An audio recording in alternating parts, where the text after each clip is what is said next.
6 अगस्त 2020 को आरबीआई ने अपना फ्रेमवर्क का जो गाइडलाइन था, जिसमें आपको बोला गया था 2 साल तक आइदर मॉनिटोरियम मिलेगा, नहीं तो आपका रिस्ट्रक्चरिंग हो जाएगा, इसके बारे में डिटेल्स में जो है गाइडलाइन जारी किया था। लेकिन अभी अगस्त के बाद जो है काफी 2-3 महीना हो चुका है, लेकिन अभी भी बहुत लोगों को जो है लोन रिस्ट्रक्चरिंग का बेनिफिट नहीं मिल पा रहा है। चाहे उस बैंक की तरफ से अभी तक कोई गाइडलाइन जारी नहीं किया गया, या फिर जारी किया भी गया है तो उसका ना कोई लिंक दिया गया है, ना कोई प्रॉपर इंस्ट्रक्शन दिया गया था। एग्जाम्पल के तौर पे आपको HDFC, ICICI को बात करना चाहूंगी, इन लोगों ने अभी तक ऑनलाइन लिंक जो है प्रोवाइड किया ही नहीं। तो दूसरा भी बहुत सारा बैंक और NBFC है, लाइक आपका कोटक महिंद्रा बैंक हो गया, बजाज फाइनेंस हो गया, ऐसे बड़े बड़े कंपनी जो है अपने अभी तक रिस्ट्रक्चरिंग का कोई भी गाइडलाइन ही लॉन्च नहीं किया अभी तक।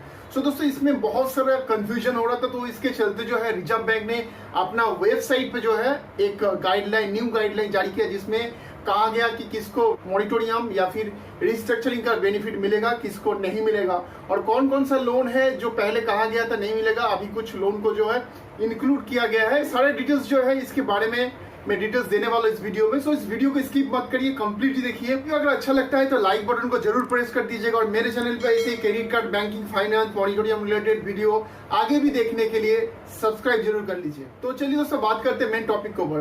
देखिए दोस्तों, आज के टाइम में अगर आप कहीं भी रिस्ट्रक्चरिंग के लिए अप्लाई करते, चाहे आप SBI, चाहे ICICI हो, चाहे आप HDFC हो, तो आपको हर बैंक से ना अलग अलग रूल बोला जाएगा। आपके पास कस्टमर केयर से कॉल आके बोला जा रहा है सर आप 3 महीने का पेमेंट कराओ तो ही आपको रिस्ट्रक्चरिंग मिलेगा, या फिर सर आप एलिजिबल नहीं हो क्योंकि आपका टर्म्स का, हमारा जो टर्म्स कंडीशन है वो मैच नहीं कर रही, या फिर बोला जा रहा है सर आपका ये तो जो है फॉर्मल लोन है, इसमें आपको नहीं मिलेगा।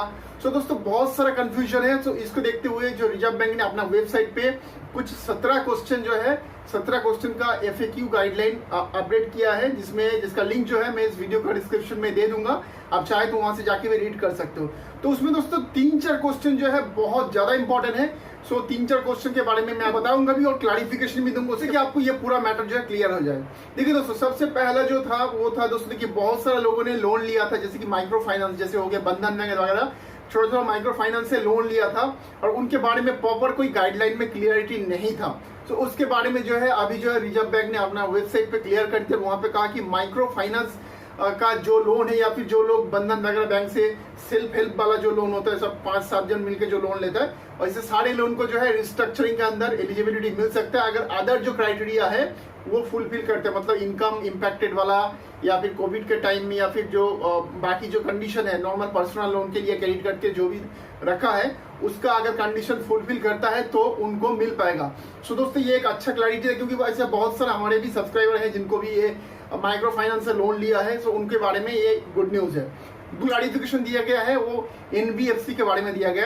कंपनी जैसे हो गया टाटा कैपिटल हो गया, बजाज फाइनेंस हो गया, ऐसे बड़े बड़े जो NBFCs है उन लोगों ने अभी तक अपना रिस्ट्रक्चरिंग प्लान जारी नहीं किया गया। तो इसके बारे में बोला गया कि NBFC वाले नहीं देगा, जी नहीं, ऐसा कुछ नहीं है। इनके ऊपर भी क्लैरिफिकेशन दिया गया वेबसाइट में कि अगर आप NBFC से कहीं लोन या अपने फाइनेंस किया है तो आपको भी ये मिल जाएगा दोस्तों। तो तीसरा जो क्लैरिफिकेशन दिया गया था कि जब कोविड स्टार्ट हुआ तो officially as per reserve bank guideline की मार्च से लेकर अगस्त तक, तो दोस्तों उस टाइम गाइडलाइन ये बोला गया था कि मार्च 1 तारीख तक आपका लोन जो है 30 दिन से ज्यादा डिफॉल्टर नहीं होना चाहिए, तो ही जाके आपको मॉनिटोरियम मिलेगा। लेकिन दोस्तों ऐसा देखा गया कि ऐसे बहुत सारे कंपनी ने जो है बहुत सारे कस्टमर को मॉनिटोरियम दे दिया था, जिनका 30 दिन से ज्यादा भी डिफॉल्टर था उनको भी दे दिया था, जिनका 30 दिन से कम था उनको भी दे दिया था।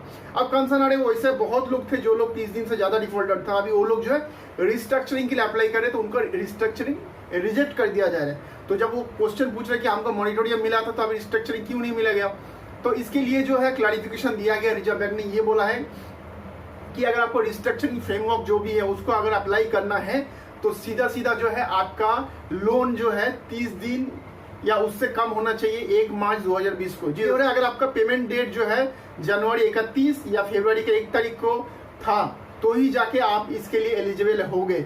उससे पहले का अगर आपको 32 दिन, 33 दिन, 34 दिन से अगर आपका लेट चल रहा था मार्च 1 तारीख तक, तो आपको ये फ्रेमवर्क के लिए आप अप्लाई नहीं कर पाओगे। रिलेटेड जो फ्रेमवर्क जारी किया है रिजर्व बैंक ने उसके तहत आपको ये बेनिफिट नहीं मिल पाएगा, चाहे लोन स्ट्रक्चरिंग का बोलिए चाहे मॉनिटोरियम एक्सटेंशन का बोलिए दोस्तों, इसका बेनिफिट आपको नहीं मिल पाएगा। आपको मॉनिटोरियम मिल गया है लेकिन आपको फ्रेमवर्क जो रेजोल्यूशन प्लान है वो आपको नहीं मिलेगा।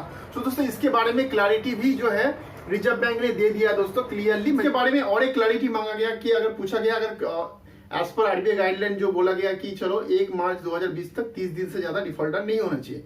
सो मान के चलिए किसी का 1 मार्च 2020 को 50 या 40 या 55 या 60 मतलब मोर देन 30 डेज का डिफॉल्टर चल रहा था, तो उस समय अगर किसी ने 1 मार्च को या फिर उसके बाद जो है किसी ने मतलब उस पर पेमेंट कर दिया 1 या 2 महीने का पेमेंट कर दिया, वो अप्लाई कर पाएगा फ्रेमवर्क के लिए, क्या वो एलिजिबल होगा, इसके लिए जो है क्लैरिटी मांगा गया था।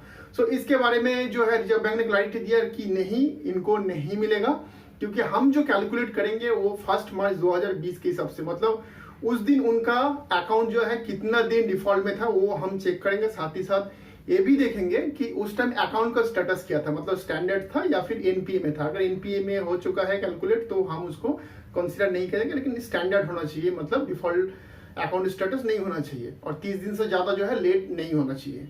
बात करते हैं नेक्स्ट जो क्लैरिटी पॉइंट है उसके बारे में। देखिए दोस्तों, शुरू में कहा गया था कि जो लोन रिस्ट्रक्चरिंग का जो बेनिफिट है वो जो है फार्मर लोन या फिर जो एग्रीकल्चर रिलेटेड लोन है उनको नहीं दिया जाएगा दोस्तों, क्योंकि आपको ही पता जीडीपी का जब डेटा आया था उस टाइम बोला गया था कि फार्मिंग सेक्टर जो है उसमें ग्रोथ था, बाकी सब सेक्टर नेगेटिव में था, तो फार्मिंग सेक्टर जो था पॉजिटिव में था। इसके लिए जो है गाइडलाइन ऐसे ही बनाया गया था कि चलो ज्यादा इंपैक्टेड नहीं हुआ बोल के फार्मर सेक्टर। लेकिन अभी जो है उसमें कुछ एक्सक्लूशन दिया गया, मतलब कुछ जो है फार्मिंग के अंदर भी बहुत टाइप लोन है जिनको जो है रेजोल्यूशन प्लान के लिए एलिजिबल कर दिया। कौन कौन सा सेक्टर है मैं आपको बता देता हूँ। देखिए दोस्तों, बोला गया उसमें कि अगर आप मछली पालन करते हो, पोल्ट्री फार्म है अगर आपका, या फिर मधुमक्खी पालन करते हो, या फिर आपका कोई पशु बकरे वगैरह जो है पशु पालन के लिए फार्म वगैरह है, तो भी आप जो है इसके लिए एलिजिबल होंगे। मतलब बाकी जो क्राइटेरिया वो अगर फुलफिल करते हैं, अगर आपका इनकम इम्पैक्टेड हुआ है, अगर आप प्रूव कर सकते हो डॉक्यूमेंट्स में, मतलब का डेटा के साथ, तो जो है आप एलिजिबल हो सकते हो या फिर आप जो है अप्लाई कर सकते हो। सो दोस्तों, पहले ये बोला गया था कि कोई भी फार्मिंग लोन जो है एलिजिबल नहीं होंगे रेजोल्यूशन प्लान के लिए। सो इसके बारे में जो है क्लैरिटी दिया गया रिजर्व बैंक ने अपना ऑफिशियल वेबसाइट पे। दोस्तों पर्सनल लोन के लिए भी जो है क्लैरिटी दिया गया, अगर किसी ने प्रॉपर्टी के अगेंस्ट में पर्सनल लोन लिया है तो उसको क्या पर्सनल लोन ट्रीट करके एलिजिबल क्राइटेरिया दिया जाएगा कि नहीं दिया, उसके बारे में भी क्राइटेरिया दिया गया है। लेकिन दोस्तों, अगर कोई पर्सनल लोन लिया था अपने प्रॉपर्टी के अगेंस्ट में तो उनको जो है पर्सनल लोन के हिसाब से ट्रीट नहीं किया जाएगा, मतलब जो रेजोल्यूशन प्लान है उनको नहीं दिया जाएगा, मतलब उसको अनसिक्योर लोन के हिसाब से ट्रीट नहीं किया जाएगा। सो दोस्तों, ये जो फ्रेमवर्क है, अगर किसी ने ऐसा लोन लिया था कि अपना जो प्रॉपर्टी या फिर आपका घर जो है उसके अगेंस्ट में अगर किसी ने पर्सनल लोन लिया था तो उनको जो है ये रेजोल्यूशन प्लान जो है ये नहीं मिलने वाला है। सो दोस्तों, ये था कुछ इंपॉर्टेंट जो है क्लैरिफिकेशन था जो कि रिजर्व बैंक ने अपना क्लैरिफाई कर दिया। सो दोस्तों, मेरे लिए सवाल ये है आपका कि आप मुझे बताइए, आप में से कितने लोगों को जो है रिस्ट्रक्चरिंग प्लान मिला है और कितने लोगों को मना कर दिया गया। सो दोस्तों, इसका जो आंसर है आप प्लीज जो वीडियो को कमेंट सेक्शन में बताइए, क्योंकि मेरे हिसाब से 95% लोगों को तो अभी तक रिस्ट्रक्चरिंग नहीं मिला है। लेकिन आप लोग बताइए कि आपको मिला है रेजोल्यूशन प्लान या नहीं मिला है। अगर आपने फोन करके बात किया या फिर आपका बैंक वाले से कॉल आया और आपने रिक्वेस्ट किया था, अगर आपको रिजेक्ट कर दिया गया या फिर एक्सेप्ट हो गया, उसके सारी जो डिटेल्स है आप मुझे वीडियो का कमेंट सेक्शन में बताइए। सो हमको भी पता चले कि एक्चुअल में कितने लोगों को रिस्ट्रक्चरिंग का बेनिफिट मिल रहा है। सो इसके बारे में अगर हो सके फिर आगे हम इसके बारे में आवाज उठाएंगे। सो दोस्तों, ये था पूरा डिटेल्स। आई होप आपको वीडियो अच्छा लगा होगा। सो लाइक कर दीजिएगा जिससे कि मुझे मोटिवेशन मिलता है काफी, और मेरे चैनल पर ऐसे ही वीडियो देखने के लिए सब्सक्राइब कर लीजिएगा। हम मिलते हैं अगले वीडियो में, तब तक अपना बहुत सारा ख्याल रखिएगा। जय हिंद, वंदे मातरम।